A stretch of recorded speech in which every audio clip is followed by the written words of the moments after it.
And the Creator said to Moshe, Go into Pharaoh, for I have hardened his heart and the eyes of his servants, so that I show these signs of mine before him, and that you relate in the hearing of your son and your son's son what I have done in Mizraim, and my signs which I have done among them. And you shall know that I am the Creator. And Moshe and Aaron came in unto Pharaoh and said to him, Thus says the Creator, Elohim of the Hebrews, till when shall you refuse to humble yourself before me? Let my people go so that they serve me.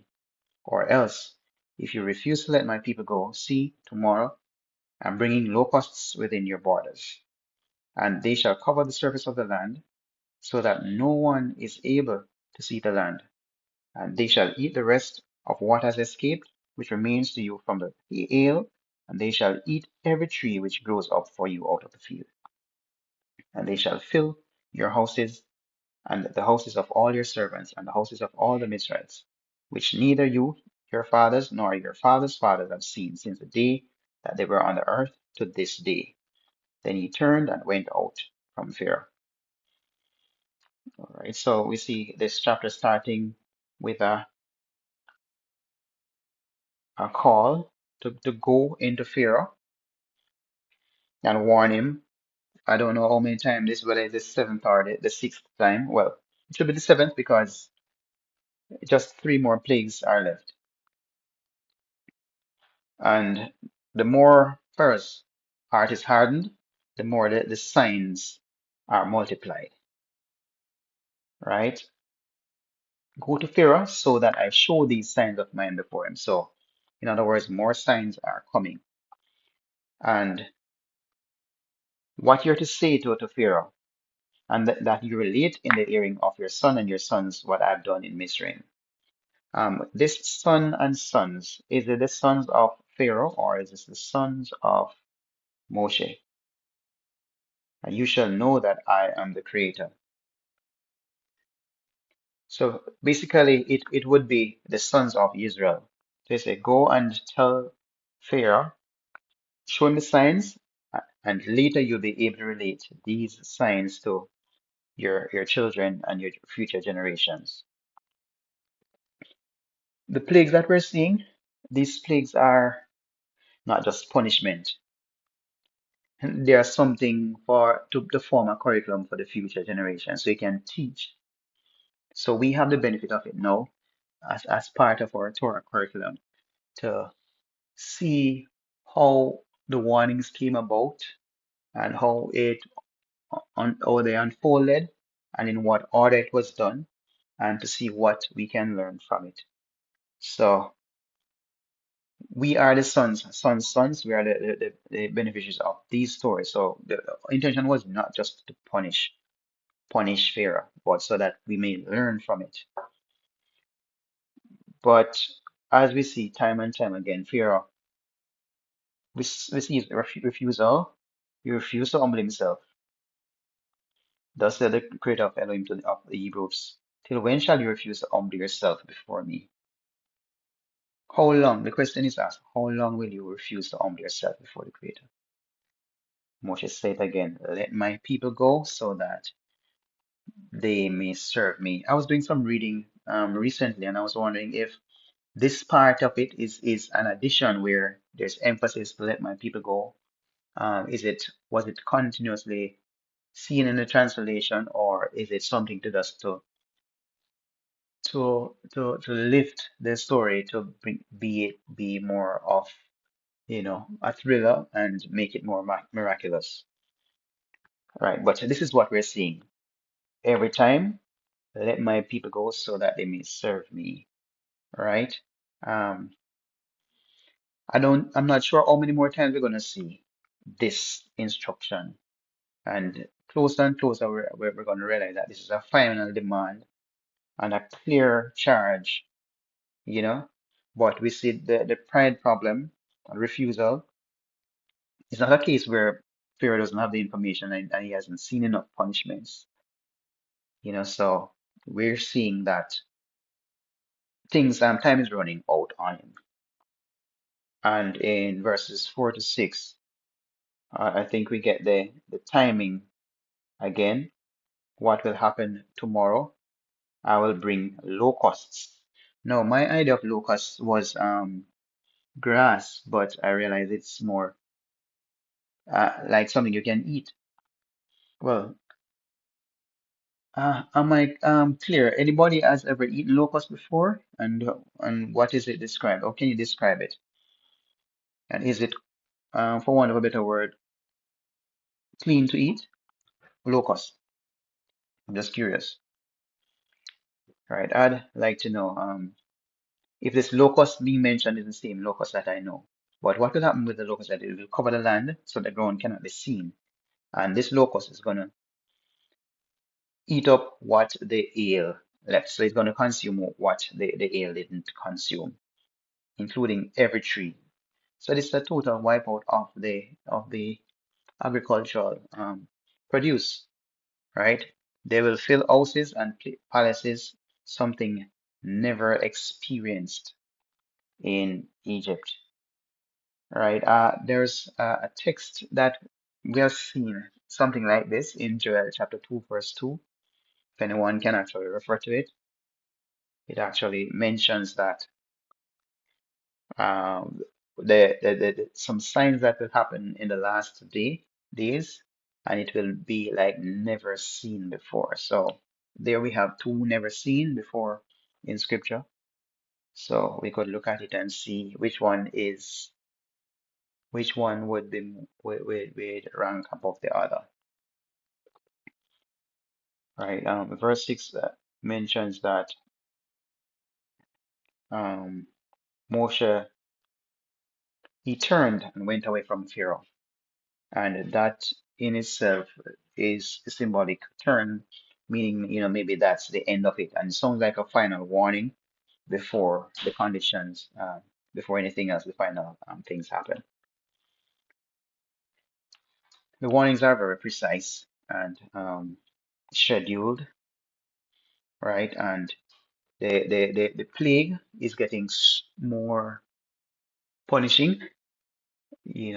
Locust is about the food chain, erasing the food chain, and it just finished up everything that was left off. Yesterday we were studying chapter 9 and had some questions. I didn't get any feedback, so I was wondering if there was actually active participation in the text. But I want to ask the question this time around.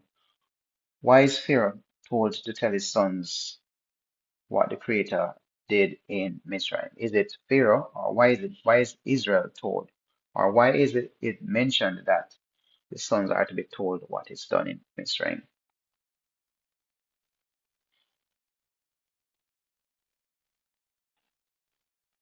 I think this was answered in that we can have a history of judgment and deliverance, and each generation our children will have reverence for the Creator, and it will help us to shape our identity. The locust warning was very serious, and what made it so serious was that the hail hit the crops, and it removed everything that was left, trees, plants, green things. And this put Mitzrayim in what we call in a famine, and there was no resource that was there that was beyond the Creator's reach. I'm going to read from verses 7 through to 11. And Pharaoh's servant said to him, Till when would this one be a snare to us? Let the men go so that they serve the Creator their Elohim. Do you not know that Mitzrayim is destroyed? And Moshe and Aharon were brought back to Pharaoh and said to them, Go serve the Creator your Elohim. Who are the ones that are going? And Moses said, We are going with our young and our old, with our sons and our daughters, with our flocks and our herds, and we are going, for we have a festival to the Creator. And he said to them, Let the Creator be with you as I let you and your little ones go. Watch, for evil is before your face. Not so, you young men, no. You men go now and serve the Creator, for that is what you desired. And they were driven out from the presence of Pharaoh. So it seems as if they had a meeting, the dignitaries, the cabinet, and the servants, Pharaoh's servants say, how long shall this man be a snare to us? Let the men go. Do you not know that Mitzrayim is being destroyed? And this is internal state fracture. His own officials, already they admit that they have already lost, and they actually urging Pharaoh to comply with the request.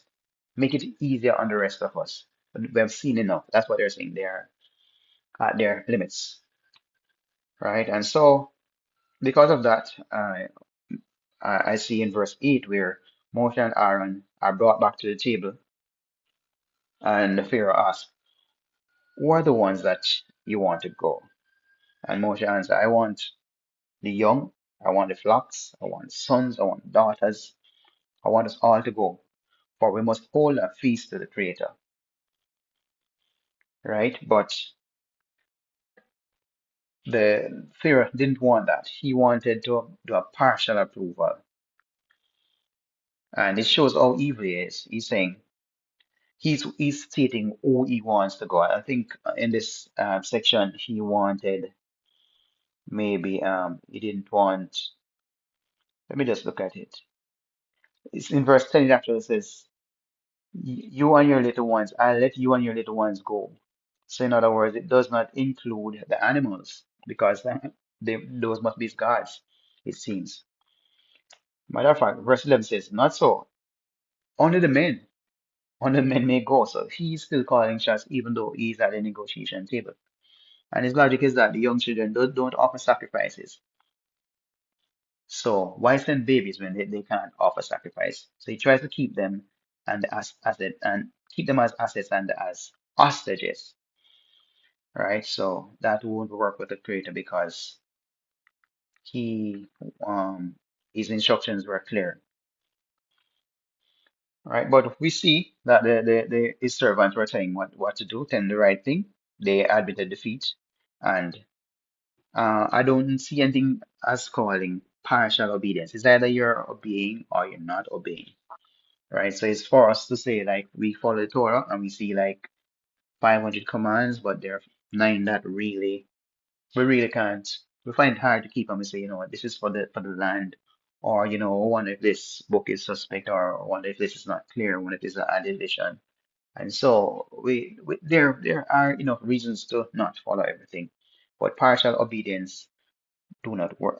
It does not work. Pharaoh wanted to send the men without children, without full transfer of loyalty or his assets. And two other questions come to mind here. Why does Pharaoh insist only the men should go? Right? It's, for me, it's just a control thing, disguised as compromise. It's not really a true surrender, right? And the why what does the servants' protest reveal? The servants' protest reveal that the system is already ruined, and the Pharaoh's pride is now out of step, even with his own advisors. I'll read verses 12 to 20. And the Creator said to Moshe, stretch out your hand over the land of Mizraim, for the locusts to come upon the land of Mizraim, and eat every plant of the land, all that the ale has left. Moshe stretched out his rod over the land of Mizraim, and brought an east wind on that land all that day and all that night. Morning came, and the east wind brought the locusts. And the locusts went over all the land of Mizraim, and settled within all the borders of Mizraim, very grievous. There had never been locusts like them before, nor would there be again be like them. And they covered the surface of all the land, so that the land was darkened. And they ate every plant of the land and all the fruit of the trees which the ale had left, and no greenness was left on the trees or on the plants of the field in all the land of Israel.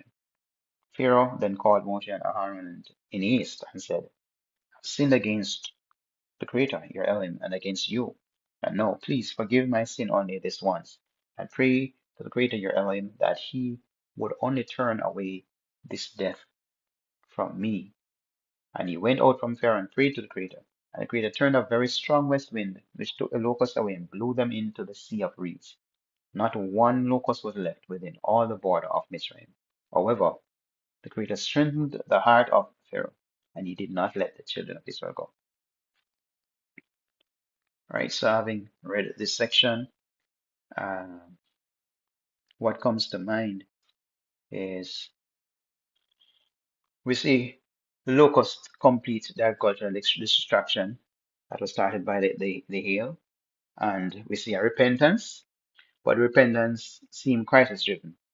It seems short lived. It doesn't seem real. And we see where the Creator allowed for the wind, the east wind to set in, and also the west wind to set in, and that shows His power in every direction. I'd ask, was Pharaoh's confession after the locusts genuine?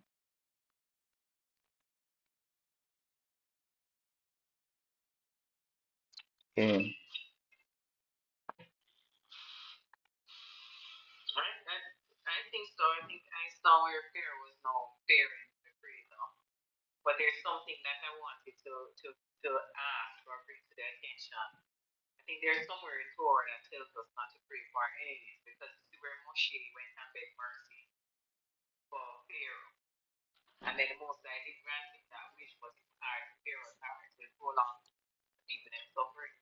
yes, yes.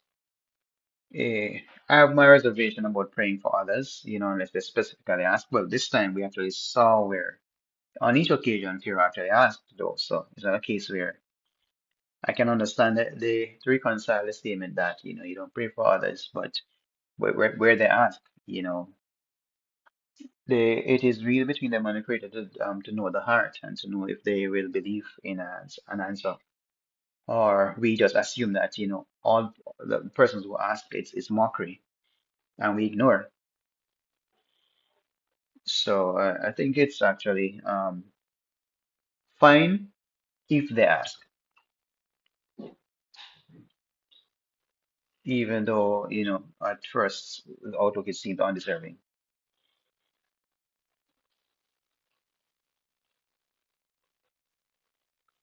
So it was real. It was real enough to cry out for relief, but not deep enough to change this pattern.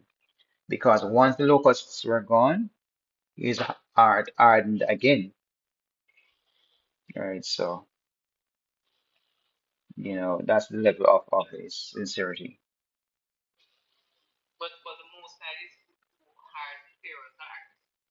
Yeah.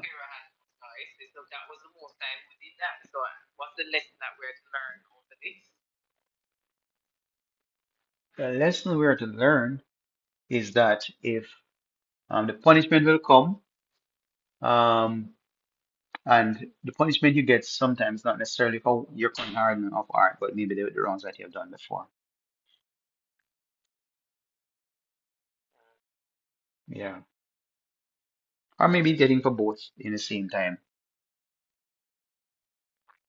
And remember, the purpose of this wasn't just to punish Pharaoh. I remember I like to point that the purpose is to form a curriculum for future Israel, for them to learn what's the consequence of hardening heart. Yeah. All right. So the question again, what does the not one locust was left details show us? And I think there's a verse that said, not one, I think it's verse 19, not one locust was left within all the border of Mizraim. What does that show us? Um, one thing is sure, the Creator is in control, precise control. The same Elohim who can cover the land can also clear it completely by his word and wind. So we have here um, concrete information showing, behavior, cause and result, consequences. All right, I'll read verses 21 through to 29. And the Creator said to Moshe, stretch out your hand toward the heavens, and let there be darkness over the land of Mizraim, even a darkness which is felt. Moshe stretched out his hand toward the heavens, and there was a thick darkness in all the land of Mizraim for 3 days. They did not see one another, nor did anyone rise from his place for 3 days, while all the children of Israel had light in their dwellings. And Pharaoh called to Moshe and said, Go serve the Creator, only leave your flocks and your herds behind.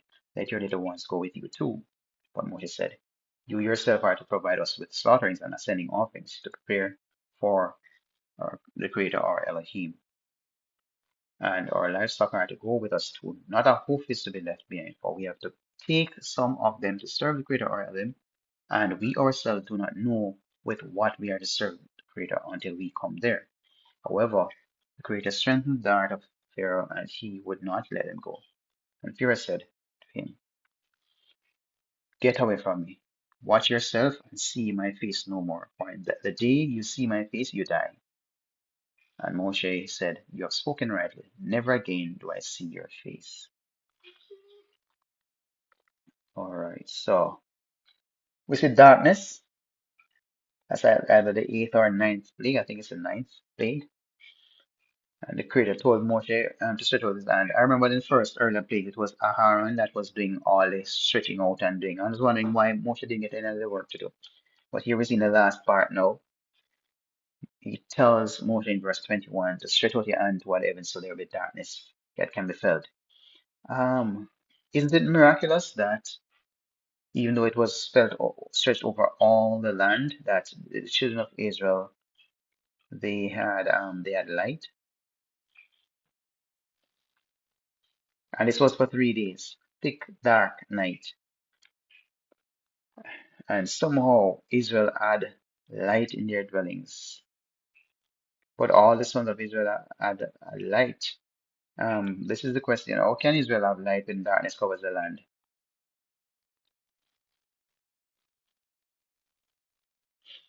Can any of our logic explain that?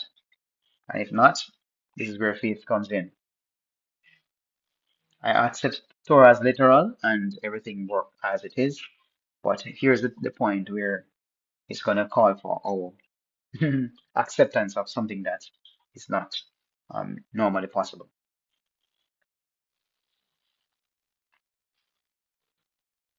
So we'll have to accept that there was distinct covenant protection, miraculous, possibly miraculous, marking them off from the surrounding judgment.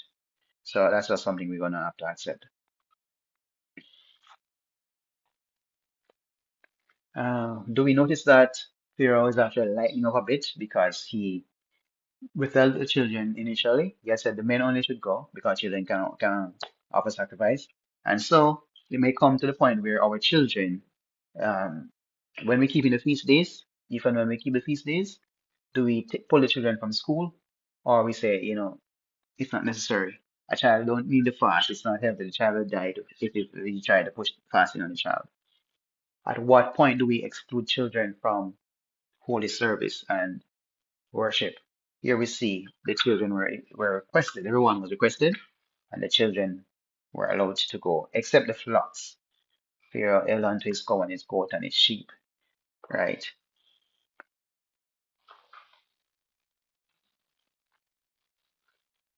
We do not know with what we must serve the Creator until we arrive. We can't pre-limit our obedience. So here we're actually seeing that Moshe he wanted to have everything when he goes to serve. He wanted to have more than what might be needed, so that if he has to use extra, he'll have it. And that's the heart that we should have, ready to give our all and more to the Creator. Right? So of course, Pharaoh hardened his heart again, refused again. Said, Get away from me. Till you see my face, you shall surely die. And that is actually true. So there's finally something that true that Pharaoh actually said that will come true. Does this make Pharaoh a prophet? He said that, look, this is the end of it. A sharp death threat at the end of the negotiation. And that's when you see people desperate. They'll heighten it to death level, physical harm. And Moshe, he actually affirms the finality. He said, look, yeah, you've spoken right. I'll never see your face again. And I think we'll see in Exodus chapter 12, verse 31. Let me see if I can bring it up. It says, Then he called for Moshe and Aaron by night and said, Arise, go out from the midst of my people, both you and the children of Israel, and go to serve the Creator, as you have said. I think that's the last you'd have heard, um, that you'd have spoken to Moshe. So the key idea is that in this section that we read, this final section, is that the darkness immobilized the people of Mitzrayim. And Pharaoh was trying to do one last compromise, but Moshe stand and he was on zero compromise. We are to do that as well. Too many times we compromise our belief in the Creator, and we facilitate and tolerate things that are against His will, that He has cautioned us about. And what will happen is that, you know, when we do that, we'll be probably asked and expected to do it again. And so, if we get this invitation to go to Valentine's or Christmas or Easter or church and those things, we must forthright to turn down those invitations, because once you go one time, you'll be asked to go again, right? Moshe did not compromise. He wanted all the people, he wanted the children, he wanted all the cattle to go and serve the Creator. So that's it basically. Any other perspective? We're at the end of the chapter that you might want to share with us.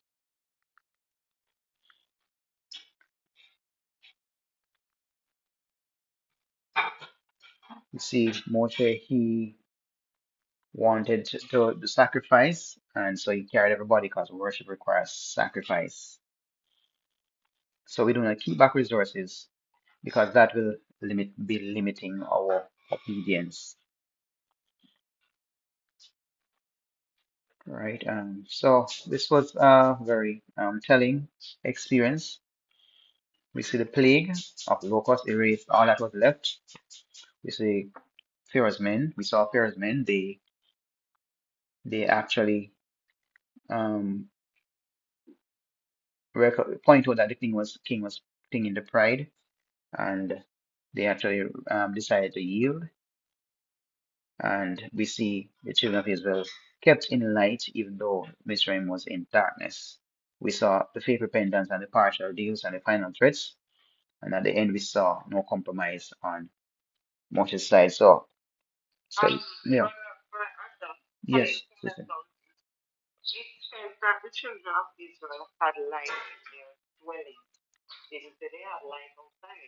Mm,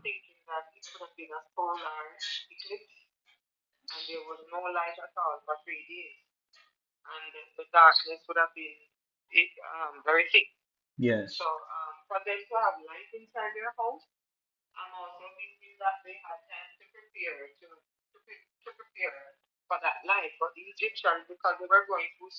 Hmm.